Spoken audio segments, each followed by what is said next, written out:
Hello everyone, welcome to Japanese hub. आज है Japanese language की क्लास 1 और आज हम सारी बेसिक चीज़ों के बारे में सीख लेंगे और जानेंगे थोड़ा जापनीज़ लैंग्वेज के बारे में। तो सबसे पहले हम जानते हैं कि उसको हम कितने तरीक़ों से लिख सकते हैं। जापनीज़ लैंग्वेज में प्रेजेंट होती हैं 3 स्क्रिप्ट्स, जिसमें सबसे पहली स्क्रिप्ट होती है हिरागाना। अब जो हिरागाना होती है वो most common and most basic script होती है। जापनीज़ लैंग्वेज वैसे बहुत टफ होती है, लेकिन अगर हम तीनों स्क्रिप्ट को कंपेयर करेंगे तो हिरागाना स्क्रिप्ट सबसे इजी होती है। इसको लोग सबसे ज़्यादा यूज़ करते हैं एंड फॉर्मली इसको यूज़ नहीं किया जाता, ये सिर्फ कैजुअली यूज़ होती है। सेकेंड स्क्रिप्ट आती है काताकाना स्क्रिप्ट।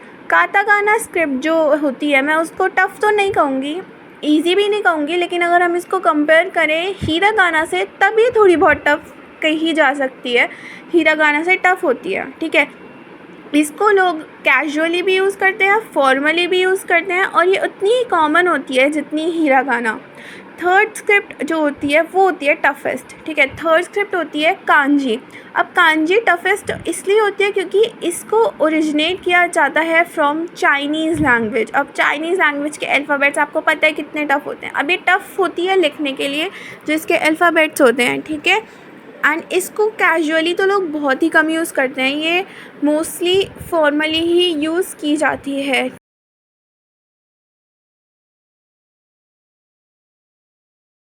ओके, सो हमारा नेक्स्ट टॉपिक है अल्फ़ाबेट्स। अब जापनीज़ लैंग्वेज के अल्फ़ाबेट्स इंग्लिश लैंग्वेज से थोड़ा डिफरेंट होते हैं, मतलब होते वैसे ही हैं, लेकिन उसमें हर एक अल्फ़ाबेट के साथ वोवल ऑलरेडी अटैच्ड होता है। कोई भी अल्फ़ाबेट जो है वो कॉन्सोनेंट फॉर्म में नहीं होता, जैसे कि के और ए। तो जो के और ए मिला के का बनता है, ये एक पूरा सिंगल अल्फ़ाबेट है, ठीक है। इसके हम और एग्जांपल्स देख सकते हैं, जैसे कि एस ए तो ये सा बन गया, आर ए ये रा बन गया, ई ए ये ता बन गया, के आई ये की बन गया, के यू ये कू बन गया।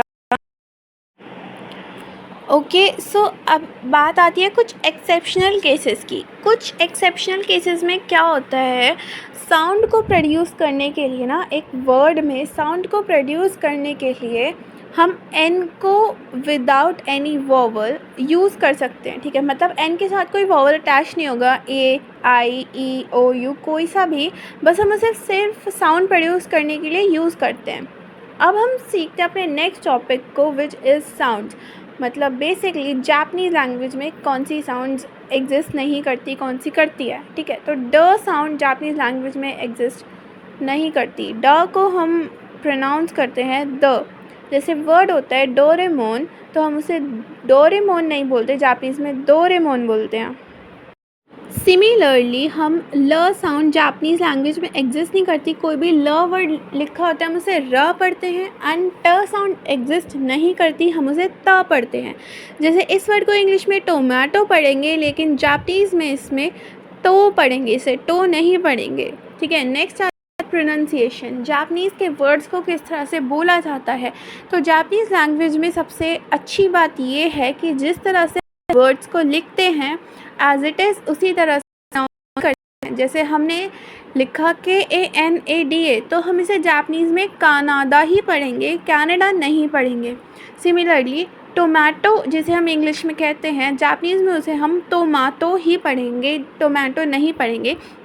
और जो मोस्ट कॉमन वर्ड है डोरेमोन, ठीक है, ये भी एक जापनीज़ एनिमे कैरेक्टर ही है।